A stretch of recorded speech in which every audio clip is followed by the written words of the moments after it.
In my capacity as chairman of the board of Investor AB, what if I started by greeting you all with a warm welcome to all of you shareholders, investor, to this investor dialogue, which is according to tradition at this stage. The idea, of course, being that we can have a wider debate, being able to give you replies, perhaps a little bit more delving into the detail, above and beyond a little bit of the highly structured annual general meeting proceedings.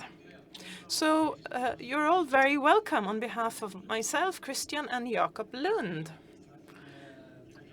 Thank you very much. Thank you, Jakob. And such a pleasure to see so many of you here today. We plan to go on for about 45 minutes before we open today's general meeting of shareholders. We know that many are with us online as well, so a warm welcome to all of you as well. Feel free to ask questions. You raise your hand if you'd like to ask a question, and then you wait until you get one of the roving microphones. One of our officials will bring a microphone to you.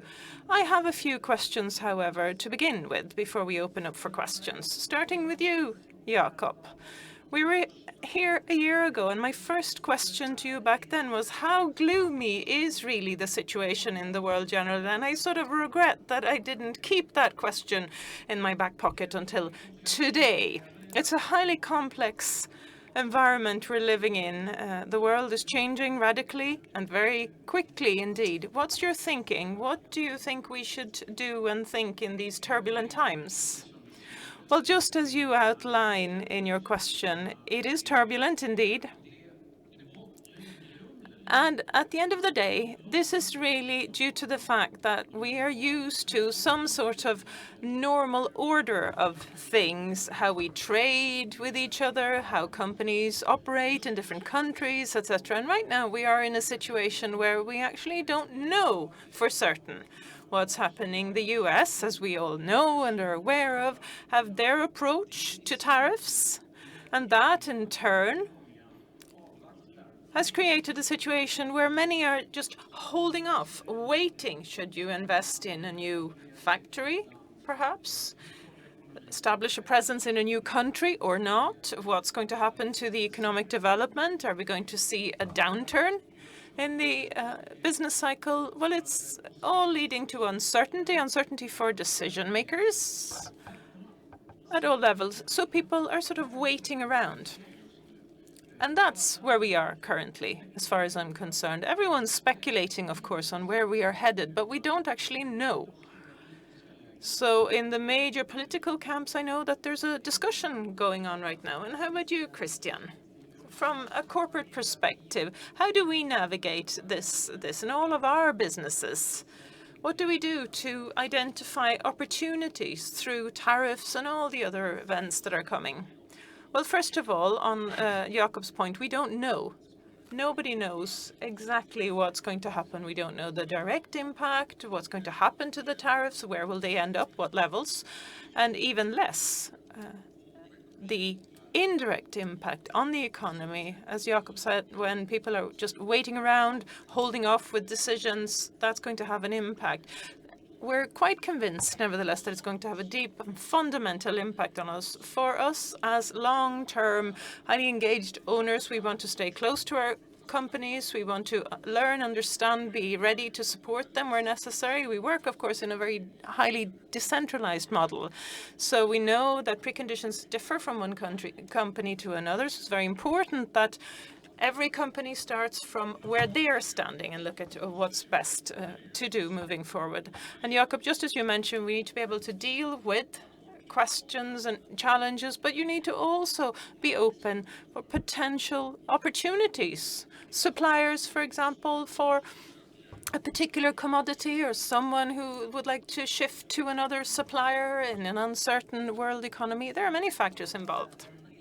And over the past year, we've also seen a negative impact in terms of sustainability-related issues. Investor, however, has chosen to stay the course and focus on the transition to a greener environment. What are the main reasons, Christian?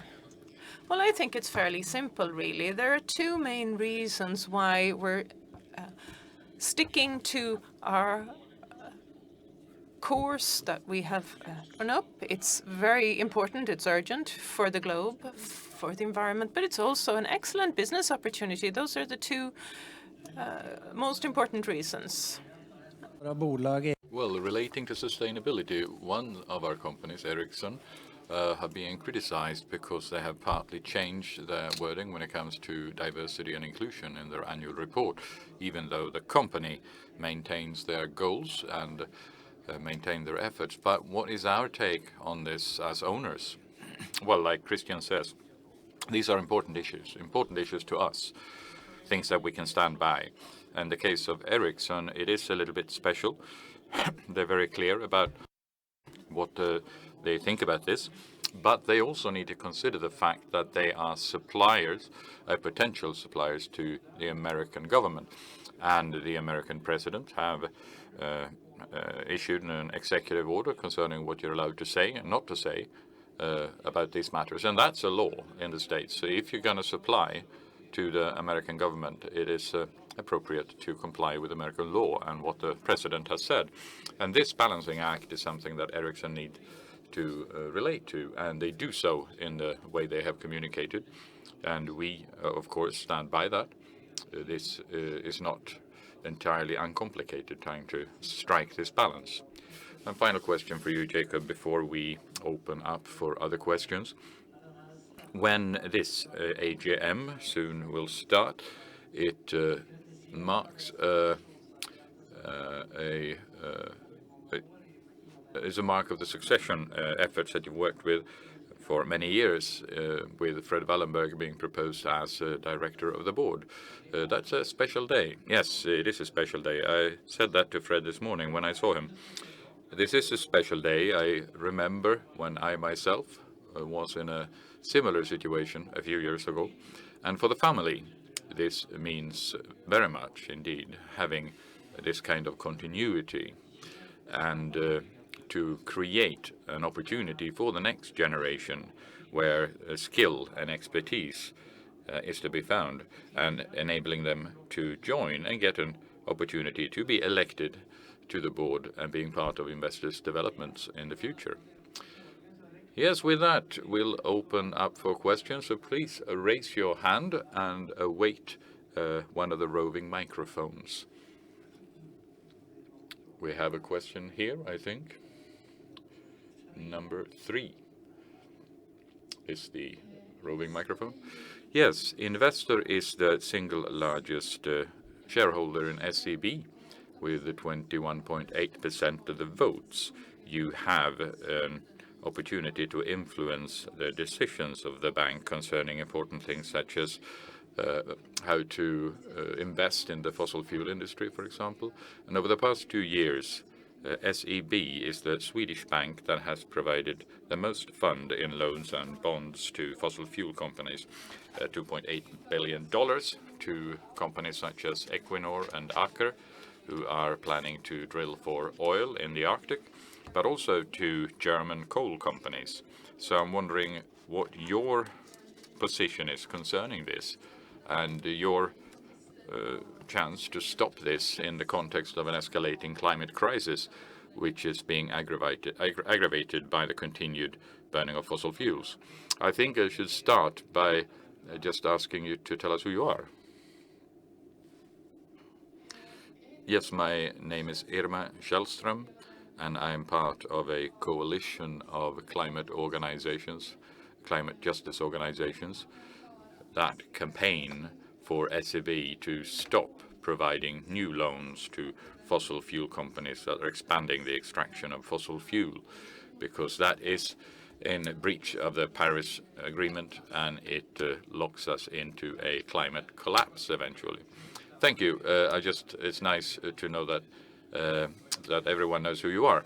But I do think that's a very important question that you're bringing up here. I'll start by answering it, and Christian can complement it.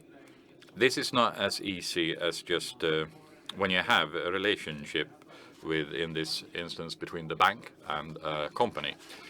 And I should say, sorry, I should start at another end here. Of course, SEB has to make this decision. The management and the board will have to make these decisions.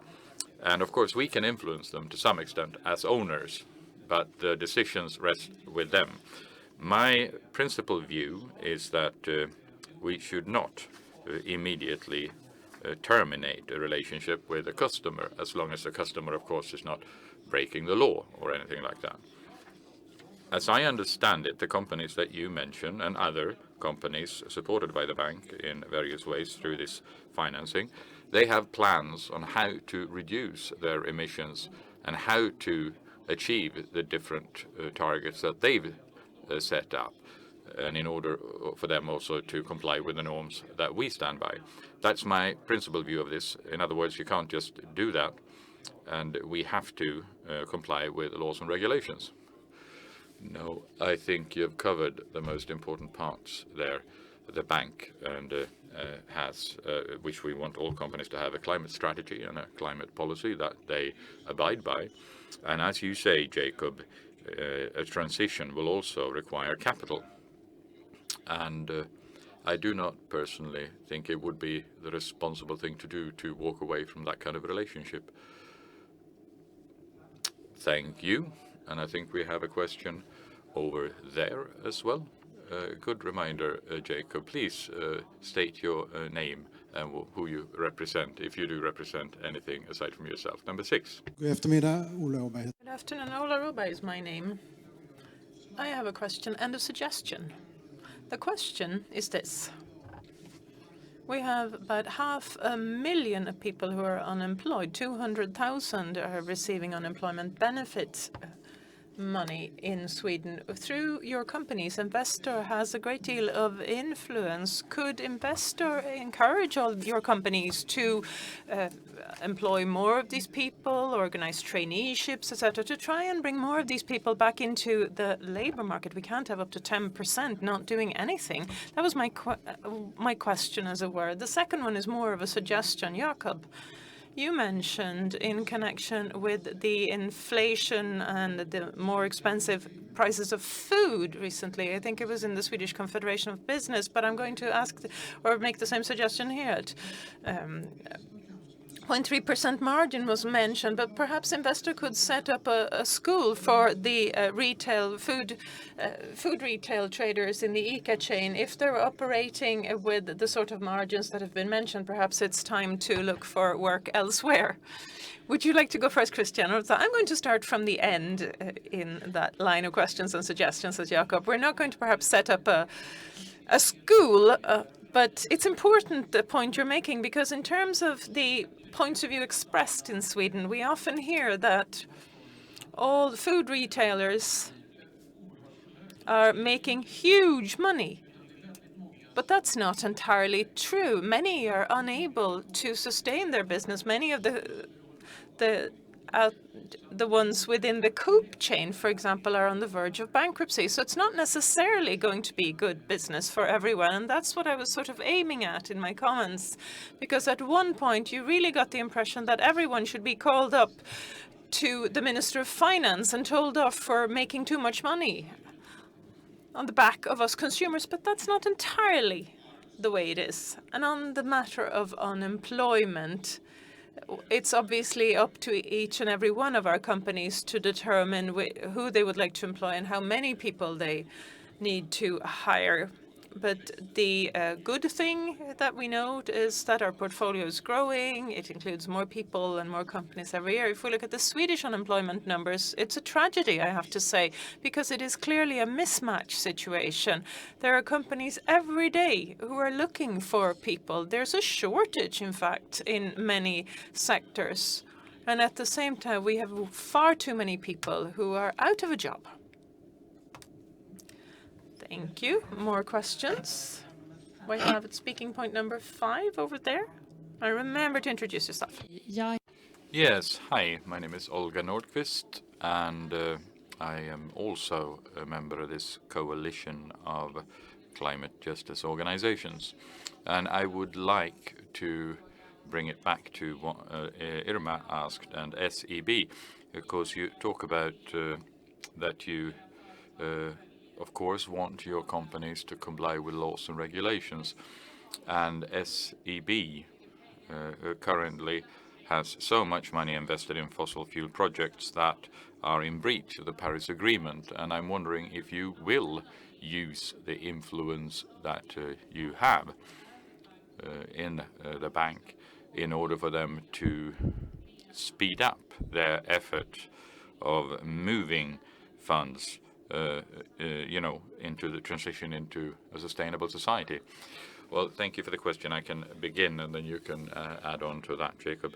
But without commenting on what individual companies do, I can only answer in principle. As an owner, we have something called value creation plans around all the companies in our portfolio, where we identify the areas that we think are important to push for when it comes to the management and board. And the climate transition is included in all of those. And I think I have to go back to our previous answer. The transition itself, going from a brown or dirty industry to a green one, will require capital. And the responsible thing is perhaps not just to terminate such relationships and walk away. What you give up then is the opportunity to participate, to have a dialogue, to work, to influence together with this customer. If I continue on that, the bank doesn't have any different view there. They are working with their customers in this direction, but I do respect the fact that all of us want this to happen overnight, but reality doesn't really operate like that. It will take time to change processes. It will take time to, if you shut down all the energy supply of that character, you might leave an entire country without energy. And that leads to other types of problems that the electorate and politicians also think are important to manage. So it's constantly a balancing act. Laws, regulation, with a clear direction staked out, and then it will take time. Thank you. And then we'll take number 4 over there. Ja, tack. Thank you. Bo Olsson is my name. I usually attend these meetings, and I often ask questions. It's been about 15 years now since I asked a question about whether it was not time to replace the vacuum cleaners and the washing machines after a journey to China. And now it transpires as Christian has taken on the position as CEO. You've succeeded to develop advanced instrument. I'm very pleased to see this with the new acquisition in the pipeline. When are we going to acquire Beckman's instruments, I'd like to know, while we're at it? Did you understand the question? Well, the question is when we would acquire a particular company, Beckman's Instruments in Palo Alto. Well, Jakob tipped me off on a good policy, which is to comment on business once we have completed them, not the ones that we might potentially be looking into. So I'm going to stick to that suggestion, which is a good tip. But Advanced Instruments and Nova Biomedics are very interesting acquisitions, going to create excellent synergies, but I will get back to that later. Okay, and while I have the floor, I'd like to also ask one other question, which is equity, EQT. I come from a small village, a small community called Tranås. You mightn't be able to tell from my accent, but that's the case nevertheless. And where I come from, there's a company that used to be called OVM. And OVM was acquired by EQT. There was a really, really low offer, a bid that was placed. And they were able to somehow obtain majority. And then there was the annual general meeting of OVM for the shareholders, where you would have expected them to take part, to be present.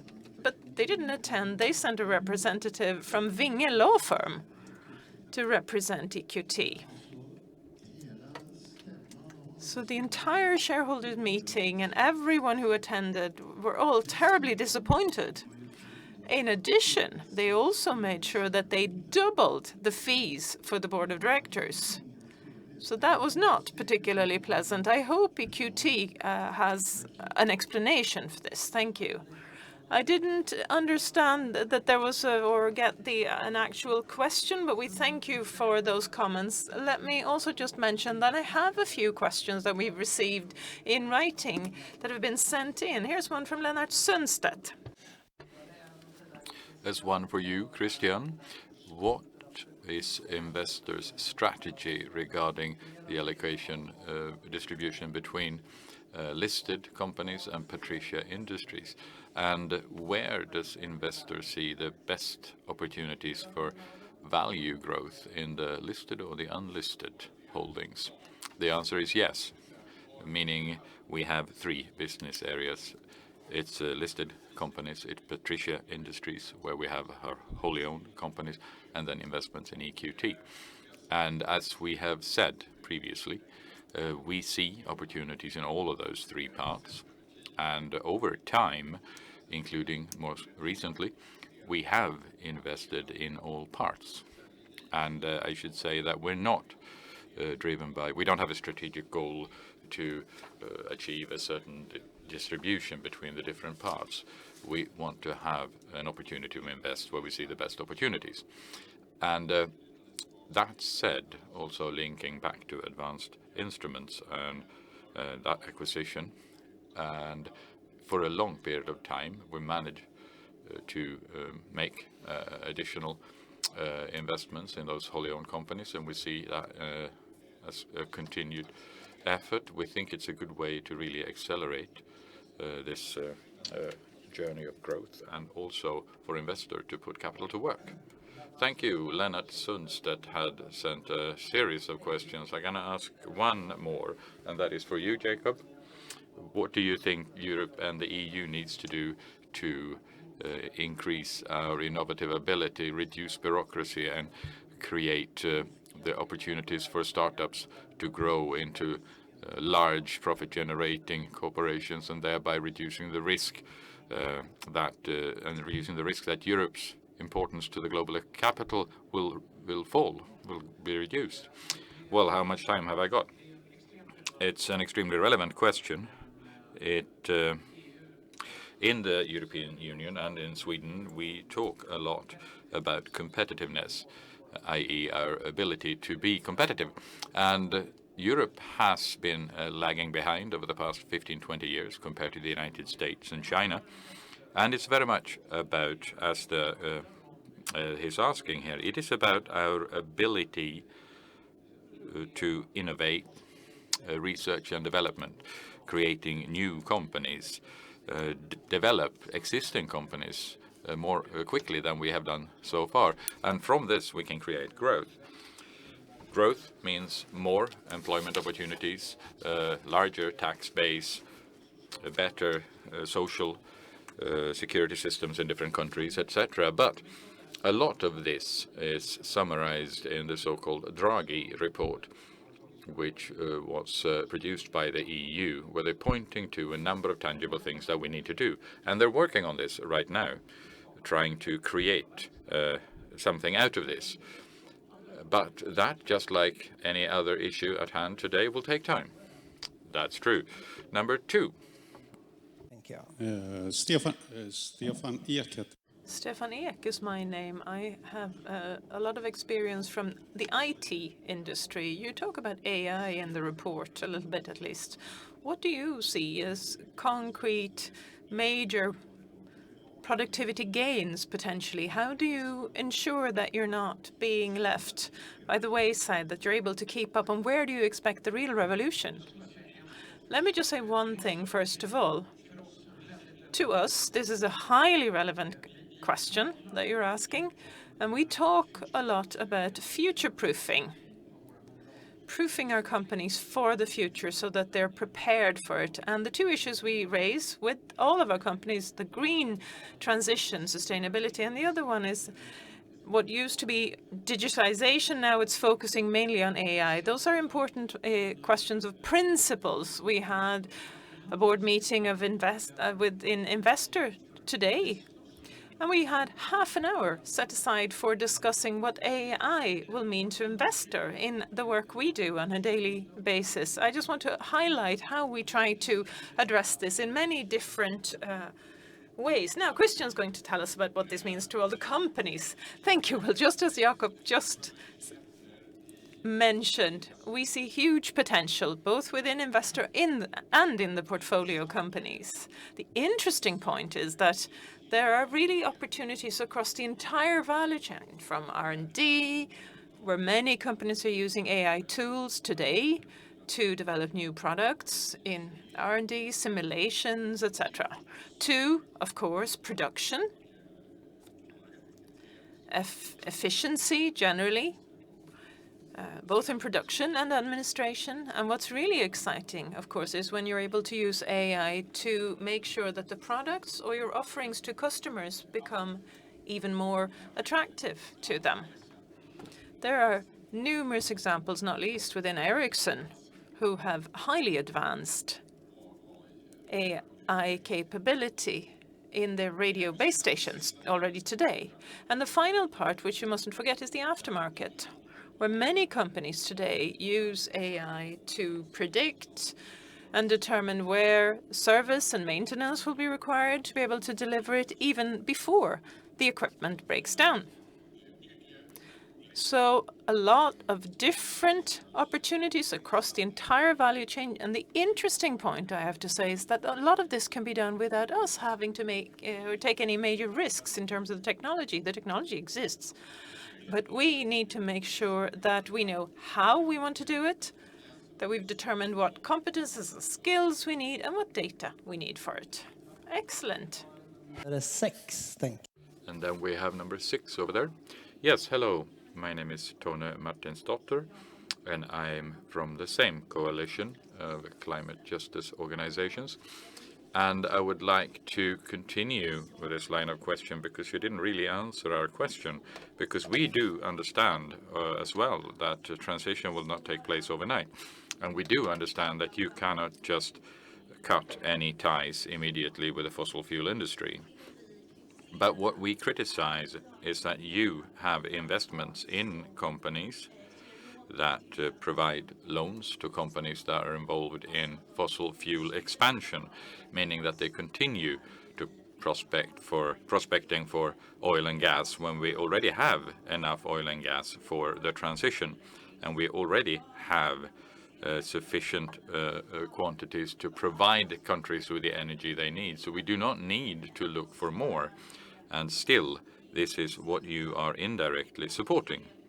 And what you're supporting is really that the climate crisis will continue.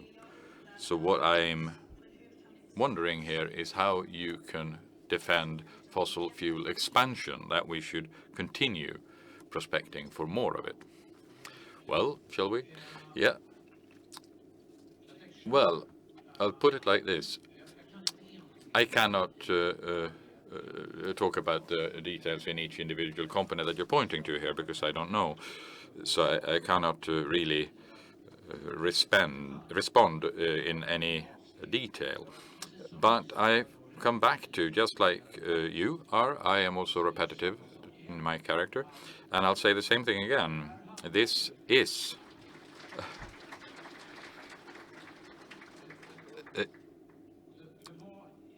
it wasn't really my intention to give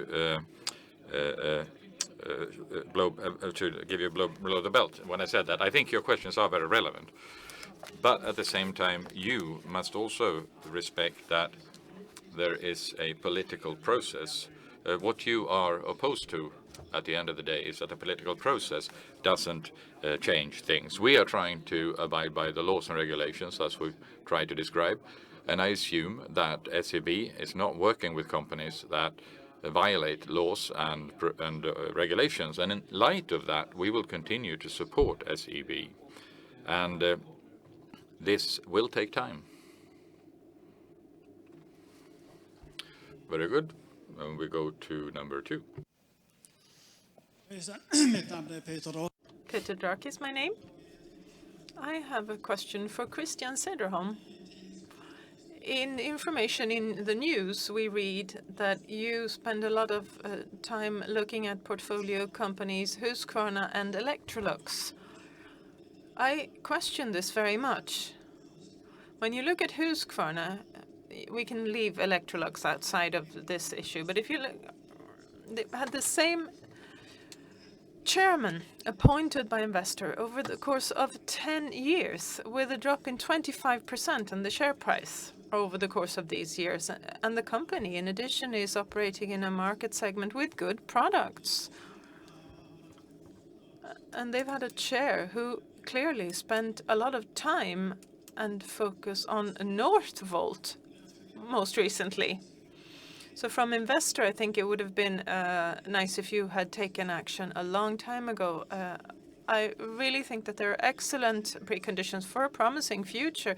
Lundberg even saying that the company is lost in the market generally, doesn't know where it's heading. Now there's a new chair, which we hopefully can expect a lot from. But Lundbergs have said that they're interested in the development and whether or not shares should be purchased in Husqvarna. I really think investors should think very carefully about it. Going into Husqvarna and Electrolux could be a way of showing your support for Torbjörn Löf. Thank you very much. Thank you. Thank you for that tip. I didn't hear a question per se. Yeah. Yeah, my name is Knut Gunnarsson. I have a question regarding investor. It's really tricky to speak into a microphone like this, but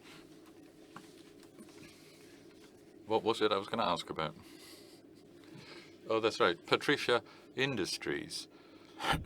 Is the point that the unlisted holdings would remain unlisted? Well, if I understand the question correctly, it is whether we have any intention to list those companies in Patricia Industries. The simple question is, no, that's not part of our strategy. We think that if we find such nice companies as we have, those of us who are engaged in them, we can grow together with them over several years and decades, then we'd prefer to do just that rather than selling it. All right, and then we'll take number 5. Ja, tack. Thank you. Johan Sjöström is my name. I represent KPA Pension and Folksam. Over the past number of years, we've seen opposition to sustainability work growing in the US in particular, with various political forces involved. And many of your portfolio companies have significant operations in the US, as we heard earlier. I'm wondering if this development in any way has an impact on how you as owners reason when it comes to the sustainability work done in the companies. We heard a little bit about this earlier, about the difficult balancing act that is required, but perhaps you could tell us a little bit more. Thank you. Well, I'm going to give Christian the opportunity to get to the details again. I just want to repeat what I said earlier. So as a point of principle, we have absolutely the same approach today as we had previously, including all the operations we're involved in the US. And that will remain the case. We will continue to try and communicate this in various ways. What does this mean in practical reality, Christian? Well, first of all, I think it's important to note that in the US, just as you mentioned, is a very important market to us, important to us and to a very large number of our companies. We've been there. We've had a presence for over 100 years. We intend to remain there for at least another 100 years. So it's an important market, no question about that. But as Jakob pointed out, you need to adapt to the extent necessary to the various governments. And that goes for the US and other countries. You don't always agree on everything. But when we weigh it and look at the situation overall, the US remains a very important market to us. We want to continue to operate there. But it's interesting, if you go back to the question you asked about Ericsson earlier, the important point is really what we do. And the way we see it, at least, there are none of our companies who are not doing things in this area. And that's what's really important to us. Thank you. That brings us to number 3. Yes, Jan-Olof Hedberg is my name, and my question to investor concerns risk management. Partly I got my question answered in the previous question, but investor has a fairly extensive exposure in the US, and many people now are saying that you move your assets to Europe. Europe is not going to do much better, but much better than the US in the future anyway. Are there any plans to change that? And I would also like to have a comment regarding the climate crisis. The authority there is IPCC, and they've said for 25 years that the only way of tackling this quickly is to harness all the CO2 in all large plants. But the market has said no to this because it would change the conditions of competition. But today they're spending thousands of billions of dollars dealing with the damages. Why not subsidize it so that industries can do that? And so far, I think the EU climate policy is just a sham as long as we don't deal with those major problems. There were several questions, sorry. Well, I can begin then. It's not as if we are aiming with our investings to end up in some kind of a geographic distribution. That's not true. But we have companies that we think have world-leading excellent products. We want to have them to have a presence everywhere. That's why what we call geographic expansion is very high up on the agenda in many companies. And that means besides being strong in, say, North America and Europe and a few other geographies, we also want to invest actively to gain access to other markets as well. So in that to that extent, there is a certain amount of diversification. And we're not actively going to work towards leaving the United States. Moving a plant or building a new plant, that takes a very long time. So what is happening in the here and now in politics is not necessarily the same 4 years from now. So that goes back to my answer to the first question. We're kind of waiting and seeing now. We're not making any major decisions until we know a little bit more about what rules and provisions will be in place. Regarding your second question or answer, but should EU change their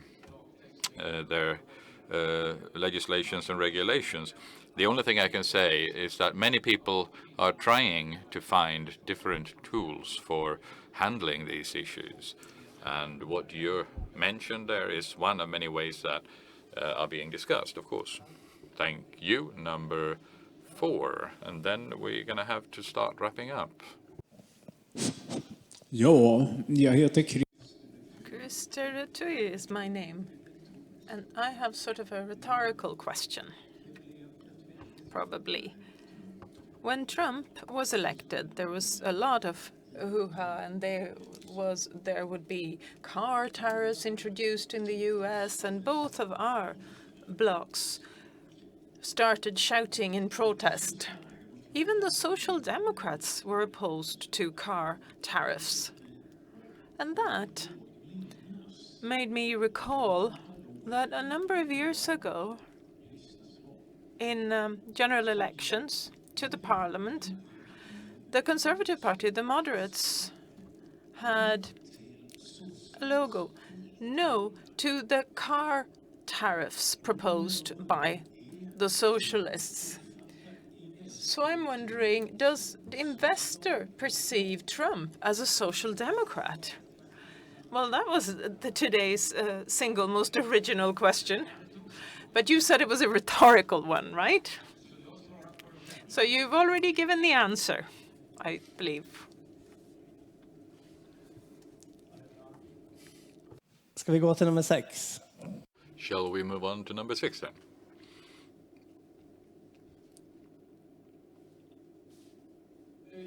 My name is Mats Broman, and I have a question concerning